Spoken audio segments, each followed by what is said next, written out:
절용의 민청렴의 청백리에서 성희성 구송 의호.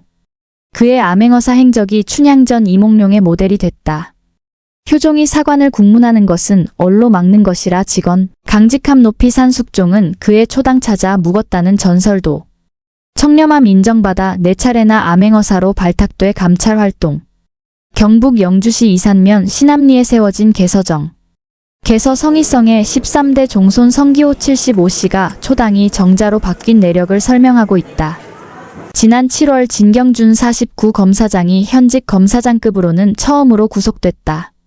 그는 앞서 3월 공직자 재산 공개에서 156억 원을 신고했다. 이 가운데 주식을 팔아 단번에 얻은 수익이 126억 원이었다. 진 검사장은 공무원 중 재산 증가액 1위를 기록했다. 넥슨의 비상장 주식을 2005년에 구입해 상장한 뒤인 2015년 팔아 얻은 수익이었다. 공직자윤리위원회가 조사를 벌이고 검찰이 수사에 나섰다. 진 검사장은 결국 뇌물수수 혐의로 구속됐다. 사정기관 고위 공직자의 마비된 윤리의식을 보면서 국민은 엄청난 상실감을 느꼈다. 박근혜 정부 도미노 부패의 서막이었다. 이어 9월에는 공무원과 교원 언론인 등을 대상으로 부정 청탁을 금지하는 이른바 김영란법이 시행됐다. 청렴이란 주제가 많은 사람 곁으로 다가왔다. 유교가 통치 이념이었던 조선시대에는 어땠을까? 유교의 바탕은 선비정신이다. 물론 그 시대도 이른바 청백리도 있고 탐관오리도 있었을 것이다. 청백리의 청백은 재물에 욕심이 없고 깨끗하고 곧다는 뜻이다. 조선의 청백리를 통해 국정혼돈의 시대에 공직자의 자세를 다시 생각해본다. 개서 성희성 1595만 1664이란 관리가 있었다. 1651년 효종 2년. 성희성은 사간원 사간으로 있었다.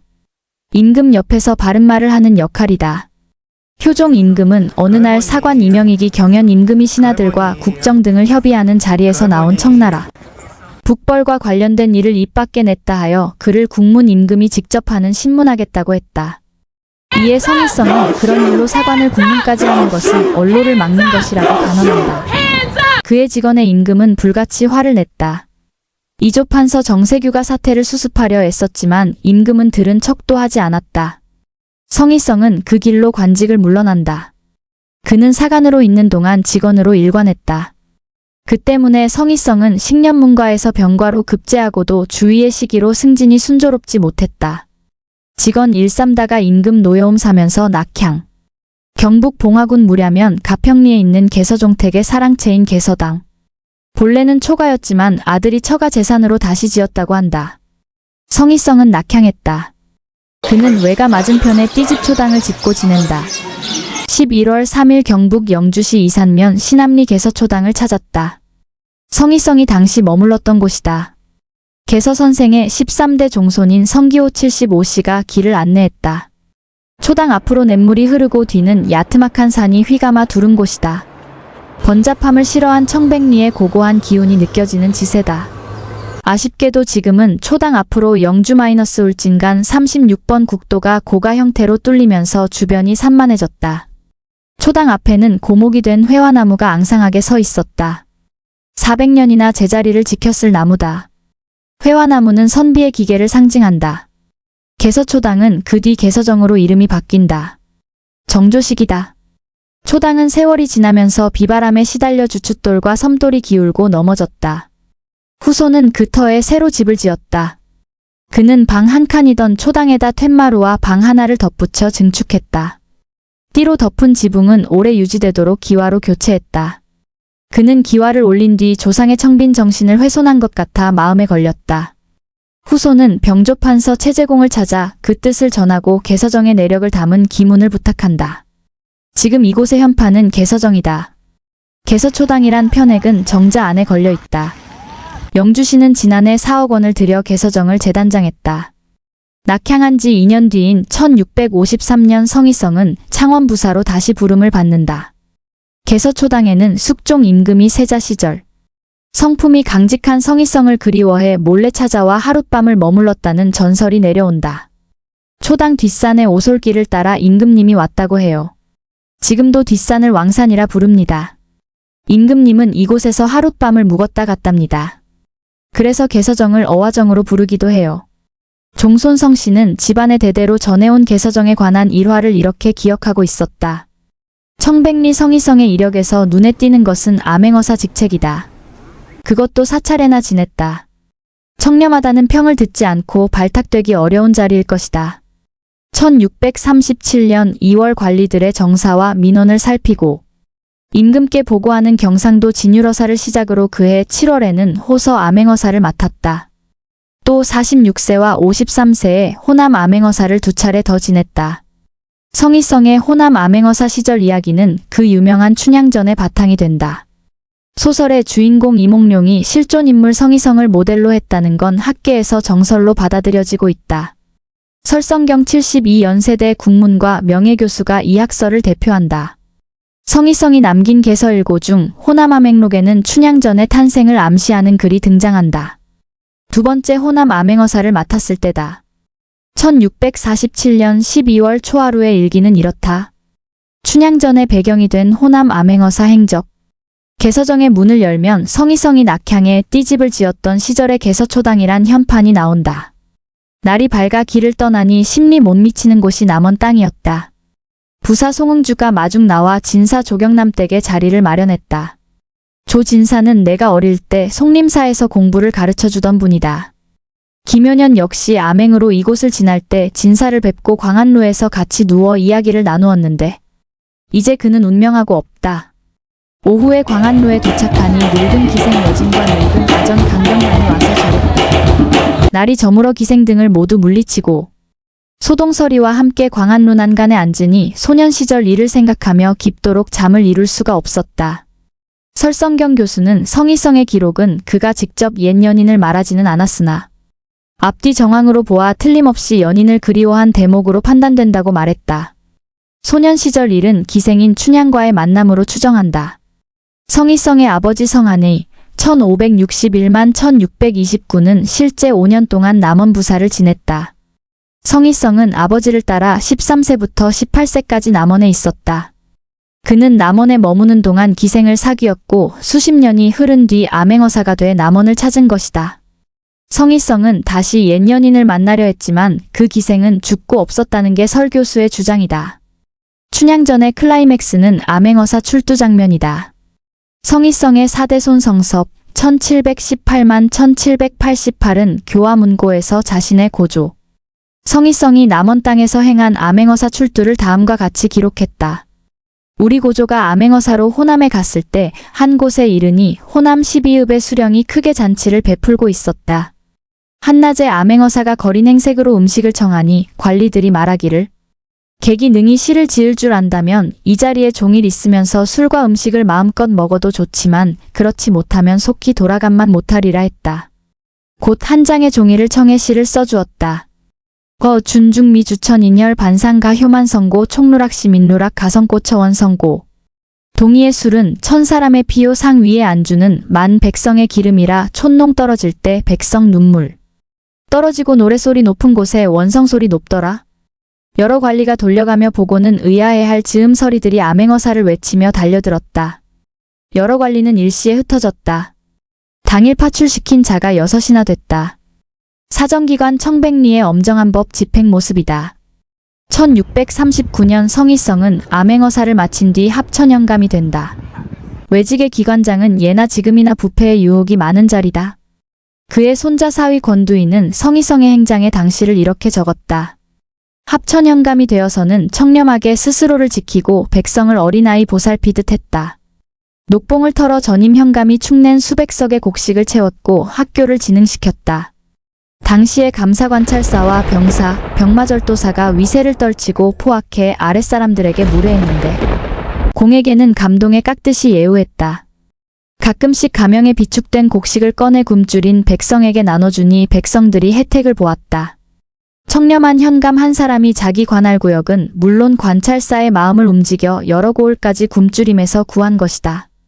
성희성은 외직으로 담양창 원진주 관계 등 5고을을 다스렸다. 진주 목사로 있을 때도 2가지 일화가 전해진다.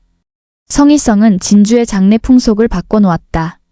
그 고장 서민들은 사람이 죽으면 산기슭에 이형으로 덮고 오래도록 매장하지 않는 풍습이 있었다. 그는 상을 당한 이웃이나 친척이 힘을 모아 반드시 매장하도록 유도했다. 처지가 딱하면 관청에서 물자와 식량을 지원했다. 점차 매장이 자리 잡았다. 원칙 지키다 엉뚱하게 비방 들어도 개의치 않아. 개서정 인근 왕산자락에 들어선 성희성의 묘터는 청백리답게 앞자리가 좁고 봉부는 일반보다 조금 크며 문인석은 자그마하다. 암행어사가 진주에서 훈련 사열을 했을 때의 이야기도 남아있다. 암행어사 민정중이 사열을 마친 뒤 향연을 베풀고 상벌을 줄 때다. 병사는 촉성루에서 크게 노름놀이를 벌여 어사의 환심을 사려 했다. 성희성은 그걸 제지하고 막아버렸다. 이에 어사는 오히려 감복했다.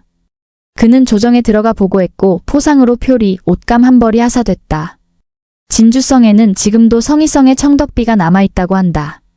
강계부사로 있던 어느 날은 아전이 가명에서 비장이 공문을 가지고 왔다고 보고했다. 성희성은 삼 때문일 것으로 짐작했다. 공무라면 군사편으로 공문을 보낼 텐데 비장이 공문을 옷소매에 지니고 와서 수령에게 부탁하는 것이 이상했다. 그는 받지 않았다. 비장이 화를 내고 돌아가 감사에게 보고한다. 감사는 그 사람이 그렇듯 엄정하니 비록 상사로도 어찌할 수 없구나라며 감탄했다. 뒷날 한양에 올라가 성모 같은 이는 지금 세상에 한 사람뿐이라 칭찬했다. 그는 또 3세를 면제시켜 관서활불이라는 칭호를 얻기도 한다. 성희성은 벼슬에 있을 때는 절용애민 청렴을 첫째로 삼아 한결같이 법을 지켰다. 그래서 누구도 감히 그에게 사사로운 청탁을 하지 못했다. 관청은 안과 밖을 엄격히 격리시켜 관속들도 술 한 잔, 국 한 그릇도 사사로이 쓰지 못했다. 그래서 그는 간혹 엉뚱하게 비방을 들었지만 개의치 않았다. 손님이 오면 아무리 낮고 미천한 사람이라도 한결같이 후하게 대접했다.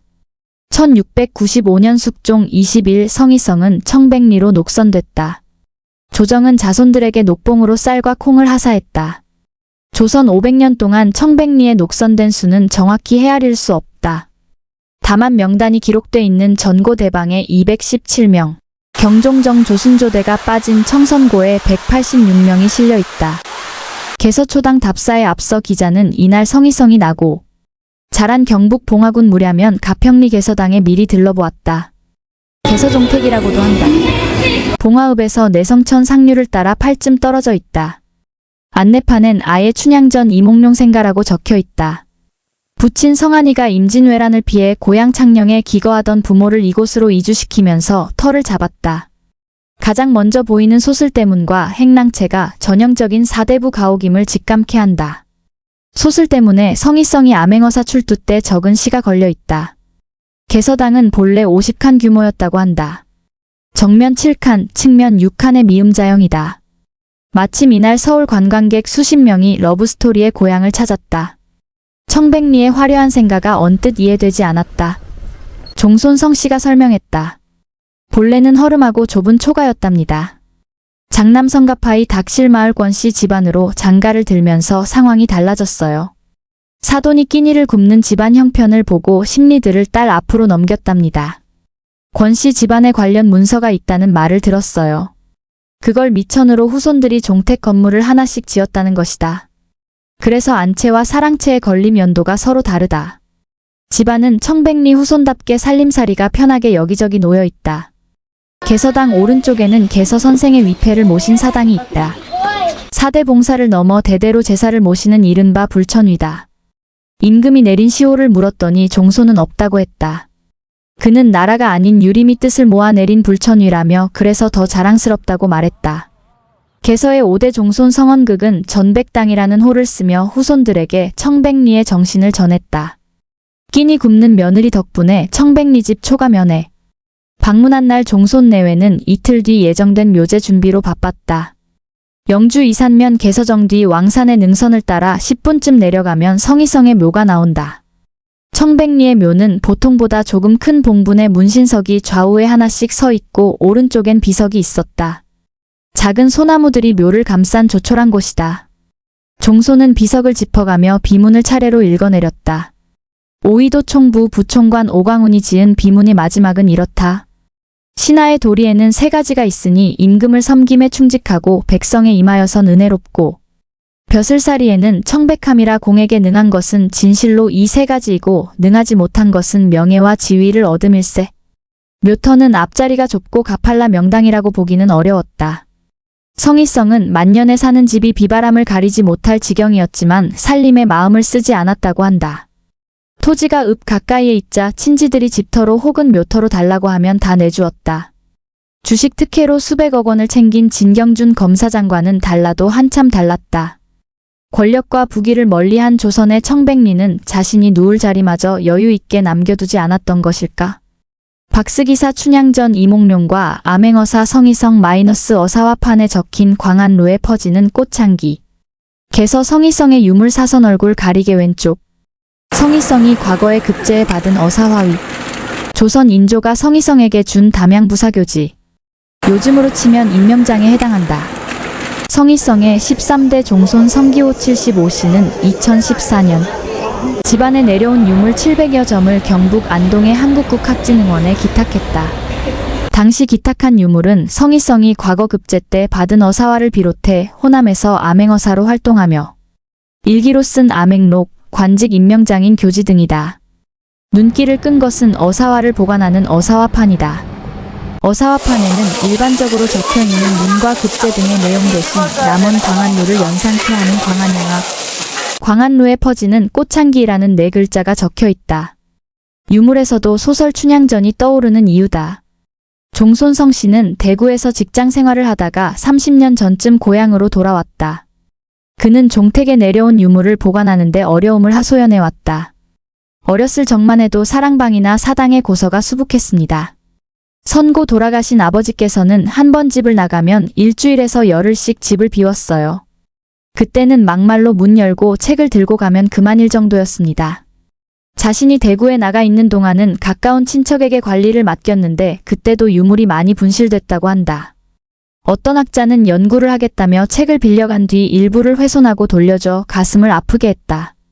또 분실했던 성학십도는 흘러 영주 선비촌에 있더라는 말도 덧붙였다.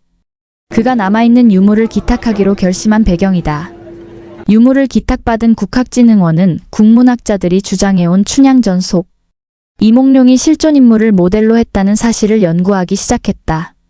종손 성씨는 조상이 이몽룡이라는 말을 어렸을 적부터 들었다며 다만 사랑 타령하는 인물로 그려지는 것이 멋에 말을 아꼈다고 했다. 성희성의 생가인 봉화군 개서당은 요즘 관광객의 발길이 이어진다. 서울 롯데관광은 일주일에 3일씩 이곳을 방문한다. 한국판 로미오와 줄리엣의 고향이라는 테마다. 관광객들은 종손에게 그럼 성도령이지 왜 이도령이 됐느냐고 자주 질문한다. 종손은 우문현답을 한다. 성도 없는 천기의 딸에게 성씨를 붙인 것은 신분철폐 같은 혁신적인 사상을 담은 것이 아니겠습니까? 봉화군은 송이축제 때 이몽룡 행사를 하고 있다. 성희성의 묘가 있는 영주시는 개서초당으로 이어지는 둘레길을 조성 중이다. 또 전북 남원시는 광안루와 함께 1962년 성옥여지묘란 지석이 발견된 주천면, 호경리에 춘향묘를 조성해 놓았다. 비석에는 만고 연려성 춘향지묘라 쓰여 있다.